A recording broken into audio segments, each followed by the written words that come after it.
વડોદરા શહેરમાં આવેલ જે ભૂતળી જાપા પોલીસ પરેડ ગ્રાઉન્ડ છે તે જગ્યા ઉપરથી આજરોજ જે 22 જેટલી ગણપતિની જે પ્રતિમાઓ ખંડિત હાલતમાં જોવા મળી હતી, ત્યારે વડોદરા શહેરના હિન્દુ ધર્મની લાગણીને ઠેસ ન પહોંચે તે માટે આજે અમે પોલીસને જાણ કરી. પોલીસને જાણ કર્યા બાદ પોલીસ મિત્રો દ્વારા જે કહેવાય છે કે પીઆઈ તેમજ અનેક ઉચ્ચ કક્ષાના અધિકારીઓ પણ સ્થળ તપાસ પર આવ્યા, સાથે સાથે કર્મચારીઓ પણ આવ્યા અને હિન્દુ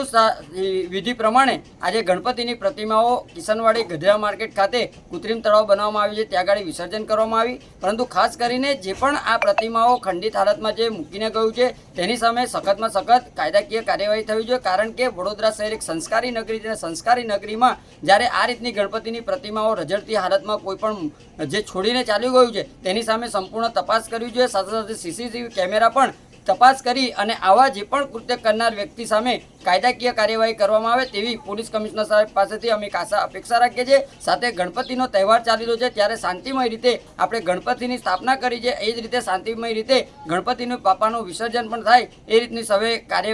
કામગીરી કરવી જોઈએ તેવી સૌને એક અપીલ કરું છું.